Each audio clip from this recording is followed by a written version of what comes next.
Whenever I was getting beat down, physically, mentally, spiritually, whatever I was going through, just saying, I would put, you can't hurt me.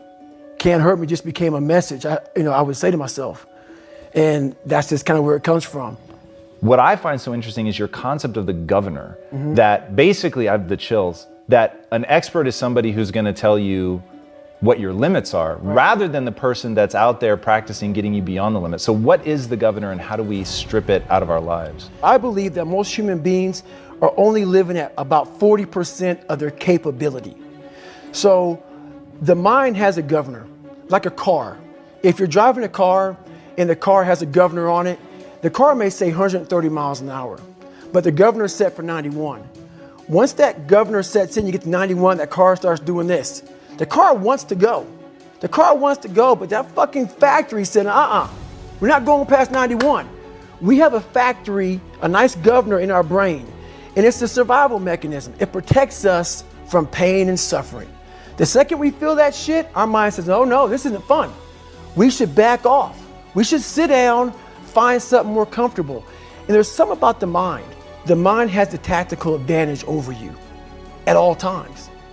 At all times of your life, the mind has a tactical advantage over you. Why is that?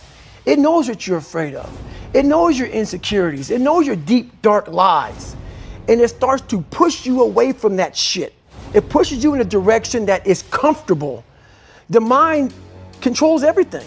So what I realized was that when I was growing up and I was 300 pounds and I got all fat and I got all insecure, I realized that my mind kept taking me in this direction. When things got uncomfortable for me, when I was facing my insecurities, when I was facing my fears, my mind said, oh no, we have the tactical advantage. We need to get you, separate you from this feeling over here. Life's all about feelings. We want the happy feeling. We don't want that feeling of this sucks. Why am I here? And you don't have any, so you can't answer those questions, so you leave. I started realizing that if in that moment, you can answer those fucked up questions and you are now in charge of your brain versus your brain ruling you, that's where all that stuff comes from. So the 40% rule is all of that. You get to 40%, your brain says, we're done. Let's roll, man. This is starting to get painful. This is uncomfortable. So you sit down. You have to figure out ways, and everybody's different. That's how the book kind of talks about, like we all have these things about, 5 steps to this and 4 steps to this. It's a lot more than that. That's all bullshit. It's a practice that you have to, it's a habit.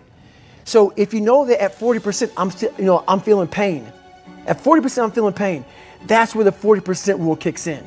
Now it starts. Okay, I'm feeling pain. My mind's saying all this shit to me. It's saying, get out of here, run, flee. The fight or flight kicks in. Okay, we're done. We're not good enough. It starts telling you all these things. You start to believe it because the mind controls all. This is the time where you have to gain control back of your mind. It's okay, let me see if I can go 45%. And once you start giving yourself more and more hope and start realizing, okay, the mind starts to be, okay, what are you doing? We're supposed to be going right and you're going left. You start then controlling your mind. Start finding more in yourself. And then it goes from 40% to a lot further than that. But that's the start of it though. Get to the spot where your mind is saying stop. Wherever that is, you gotta get there first. And then that's when that shit starts to work for you. You gotta control yourself in that moment.